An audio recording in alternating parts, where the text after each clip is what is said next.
সভাপতি, উপস্থিত আছেন প্রধান অতিথি হিসেবে বাংলাদেশ সরকারের মাননীয় বন, পরিবেশ ও জলবায়ু প্রতিমন্ত্রী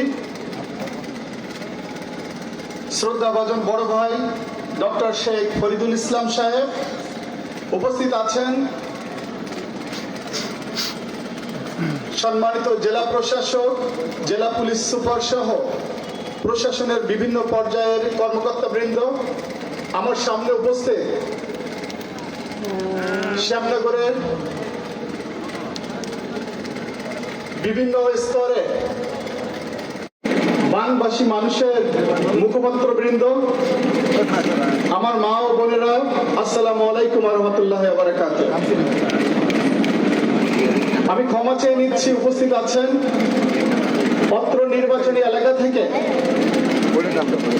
নির্বাচিত সংসদ সদস্য, মাননীয় সংসদ সদস্য শ্রদ্ধেয় চাচা জনাব গাজী নজরুল ইসলাম সাহেব, ইলেকট্রনিক ও প্রিন্ট মিডিয়ার কর্মীবৃন্দ, সকলকে জানাচ্ছি উষ্ণ অভিনন্দন এবং শুভেচ্ছা। আমি কোনো রাজনৈতিক বক্তব্যে না যে প্রধান অতিথির দৃষ্টি আকর্ষণ করে দুই একটি কথা বলতে চাই আমার নির্বাচনী এলাকার মানুষের পক্ষ থেকে। আপনারা জানেন, গত ফেব্রুয়ারির 17 তারিখে বর্তমান সরকার ওত নিয়েছে এবং বাংলাদেশ পরিচালনার দায়িত্ব নিয়েছে বাংলাদেশের মানুষ। বিএনপিকে রাষ্ট্র পরিচালনার দায়িত্ব দিয়েছে। আমরা অত্যন্ত আনন্দিত এবং গর্বিত যে আমরা এই বানভাসী মানুষ, বনজীবী মানুষ, এই মানুষের দুঃখ, দুর্দশা, কষ্টের কথা শোনার জন্য এই সরকারে যে মন্ত্রী পরিষদ গঠিত হয়েছে, সেখানে এই সংশ্লিষ্ট মন্ত্রণালয়ে এমন একজন মানুষকে দায়িত্ব দেওয়া হয়েছে যিনি প্রায় 1.5 যুগের উপরে এই বানভাসী মানুষকে নিয়ে কাজ করছেন। সেই মানুষটি আজকে আমাদের সামনে উপস্থিত হয়েছেন আজকের এই মহতী সভার প্রধান অতিথি হিসেবে। আপনারা ব্যানারে যে নামটি দেখেছেন আর আমি যে নামটি বলেছি, এর বাইরে ওনার আরো একটি পরিচয় আছে। উনি লায়ন ফরিদ নামে পরিচিত। লায়ন মানে কি বুঝি আমরা? সিংহ। তো আমি ব্যক্তিগতভাবে ওনাকে যতটুকু জানি এবং চিনি, উনি ওনার কাজের জায়গায় যে কোথাও কারোর সাথে কম্প্রোমাইজ করতে হবে সততা এবং নিষ্ঠার ক্ষেত্রে, কাজের ক্ষেত্রে, সেই বিষয়টি আমি যতটুকু ওনাকে ব্যক্তিগতভাবে জানি, আমি কখনো সেটি দেখি না। আমি আজকের এই সবার প্রধান অতিথি এবং ওনার নামের আগে যে বিশেষণ আছে, সেই বিশেষণকে হাইলাইট করে আমি যে কথাটি বলতে চাই, আমার এখানে আজকে যে অনুষ্ঠানটি উদ্বোধন হতে যাচ্ছে, আমাদের এই নির্বাচনী এলাকার 7টি ইউনিয়ন, উপকূলবর্তী বা কোস্টাল এরিয়া, এখানের মানুষ পরিপূর্ণভাবে, অধিকাংশ মানুষ সুন্দরবন এবং এখানের এই নদী, সমুদ্রের উপরে নির্ভর করে তাদের জীবন পরিচালনা করেন। এখানে সবচেয়ে যে বড় সমস্যা বিগত দিনে আমরা দেখেছি এবং এখনো যেটি চলমান আছে, যে এই বনজীবী মানুষ যারা আছে, তারা যখন সুন্দরবনে মধু আহরণ করতে যায়, নদীতে মাছ ধরতে যায়, তাদেরকে দস্যুদের কবলে পড়তে হয় এবং মুক্তিপণ দিয়ে সেখান থেকে তাদেরকে ঘরে ফিরতে হয় তাদের পরিবারের কাছে। আমাদের কষ্টের বিষয়, বিগত বছরগুলোতে আমরা যেটা দেখেছি, যে এখানে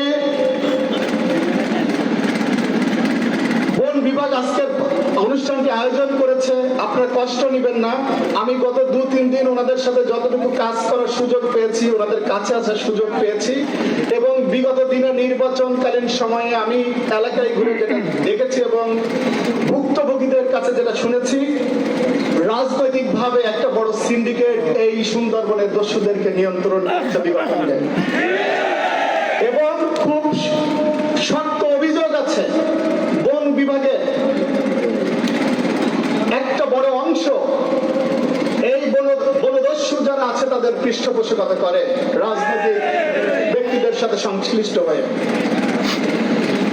আমি আজকের প্রধান অতিথি এবং লায়ন ফরিদ সাহেবকে আমি বিনীতভাবে অনুরোধ করতে চাই, আপনি এই মন্ত্রণালয়ের দায়িত্বে আছেন, আমার এই উপকূলবর্তী মানুষের পক্ষ থেকে আপনার কাছে আমি বিনীতভাবে অনুরোধ করব, আজকে যে অনুষ্ঠানটি উদ্বোধন হচ্ছে সুন্দরবন অভিযান পরিচালনার, এটি যেন নামমাত্র এই অনুষ্ঠানটি বা এই অভিযানটি যেন উদ্বোধন না হয়।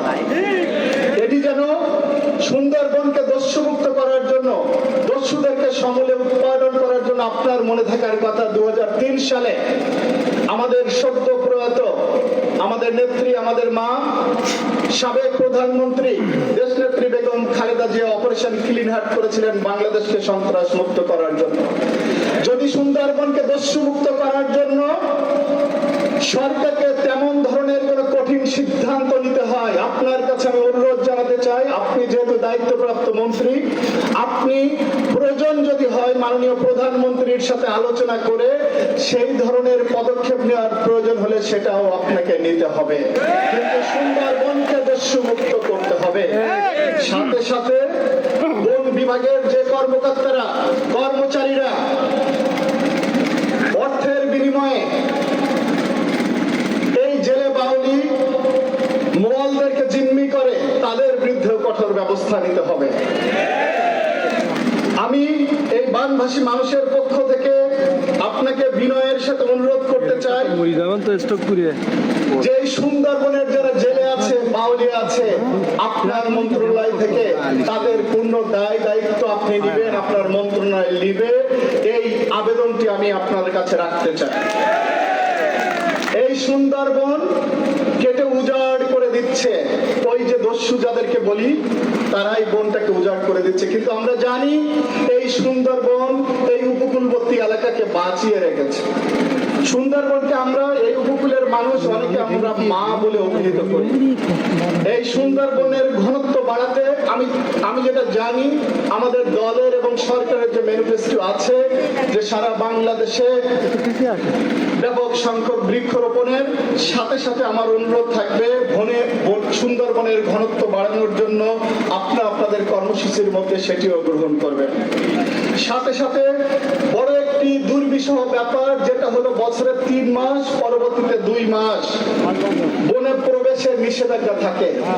এই সময়টা জেলে বাউলিয়া যারা আছেন ওনাদের জীবনটা খুব দুর্বিষহ হয়ে যায়। মাননীয় মন্ত্রী মহোদয়, আমার অনুরোধ থাকবে যদি এই সময়টা কোনোভাবে আরেকটু সংকুচিত করা যায়, যদি আমাদের সুন্দরবনের ক্ষতি না হয়, যদি আমাদের মাছের প্রজননের ক্ষতি না হয়, সেটি বিশেষজ্ঞ টিম দিয়ে যাচাই বাছাই করে এই সময়টাকে যদি আরেকটু কমিয়ে দেওয়া যায় কিনা সেই বিষয়টা আপনার সংশ্লিষ্ট মন্ত্রণালয় থেকে আপনি বিবেচনায় রাখবেন।